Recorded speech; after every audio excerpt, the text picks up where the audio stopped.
Hi, I'm Tim Caron, a Collegiate Strength Conditioning Coach. Today we're going to look at some massage tools.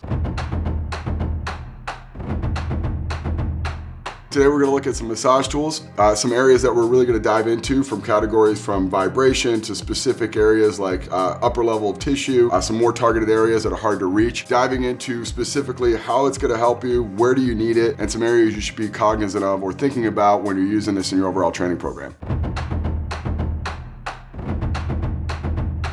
So we're going to take a look at the Theracane, which is a little bit more targeted areas specifically for stuff you can't reach, hard to reach. This was actually invented by a guy who was a piano tuner, and he wrote a whole sequence of stuff based off, I'm having a hard time getting to positions to fix these pianos or just do anything. I think any manual laborer can really relate. So we came up with a tool to help with the tissues that he felt were really restricting him from doing his job. So I think a really cool platform for something that we can all relate to.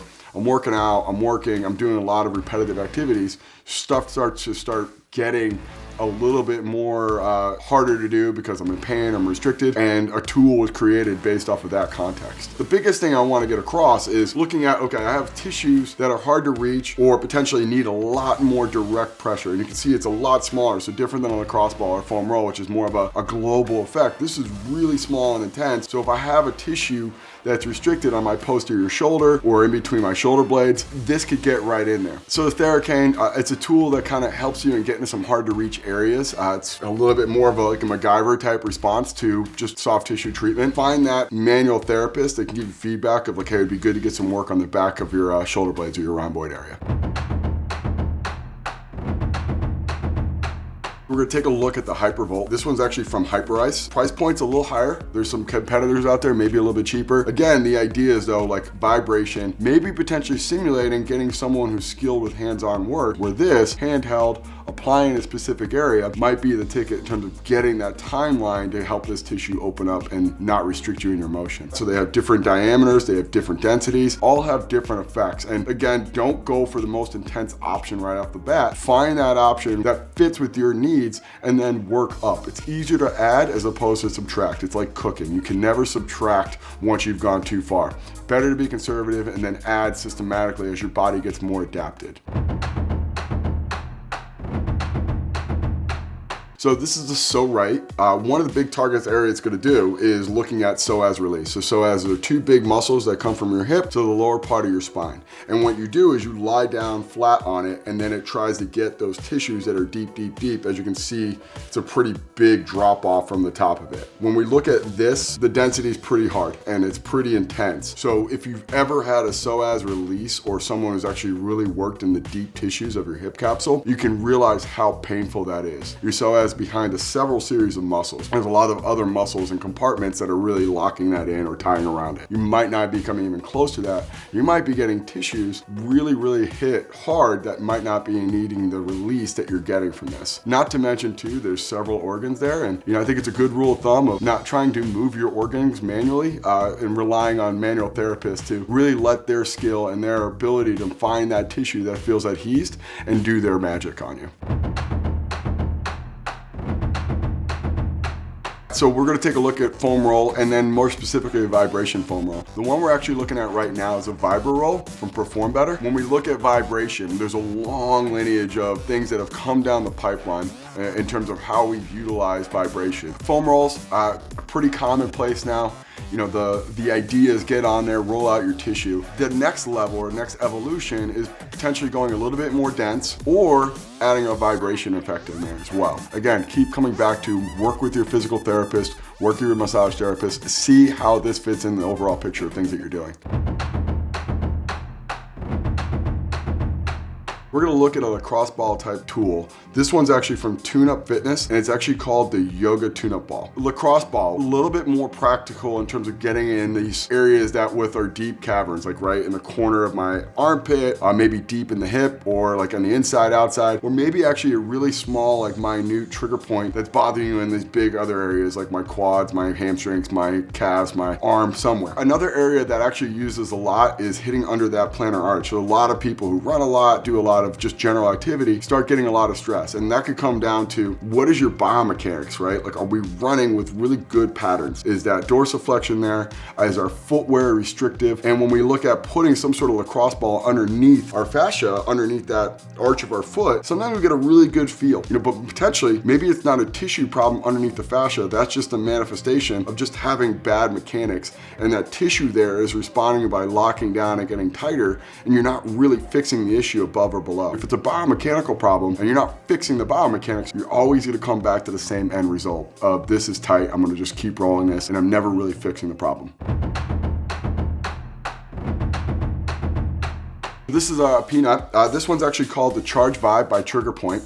You can actually use it with or without vibration. Traditionally, this is used potentially on your thoracic spine, sometimes going all the way down your spine. And this was a response to most people being forward posture with their shoulders, a little bit more kyphotic in position, and then potentially that tissue on the backside of our shoulders being a little bit long, lengthened, and restricted in terms of tissue quality. So the thought would be, let's start creating some sort of retraction and open up the tissues to help allow for that movement and that natural posture to retract and get to more neutral.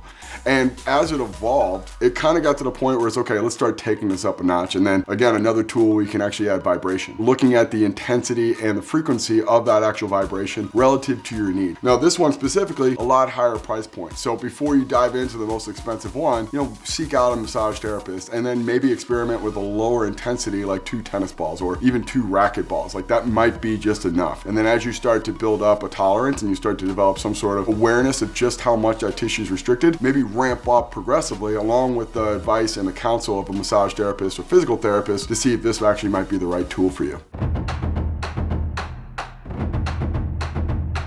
We're gonna look at the arm aid. The name implies what it does. What we're looking to do is get some of the tissue in our upper or lower arm really opened up. Grab that position, find your way in there, and then just start changing. This is a very specifically designed thing for your lower or upper arm where you might or might not be able to get it all the way up there. One of the areas we find about the arm, depending on if you do a lot of grip-based activity, you're doing a lot of manual labor, that tissue tends to get restricted. And having some sort of litmus test of like, hey, what is the articulation or movement of that wrist, that elbow, that shoulder, really determines whether this is actually impacting you in the positive way. This does have a therapeutic effect where if you're doing a lot of stress-related stuff with your arms and hands, it feels good. It feels like it's rolling out something and it's giving some sort of response that I generally enjoy, which is not a bad thing. Just looking at it in terms of time and economy of time, where am I getting the most value from that time? Is it just rolling something that makes me feel good and giving me this response that I like, or is it actually making me improve in some direction that I want to actually help so I don't have that pain or that dysfunction or even optimize performance?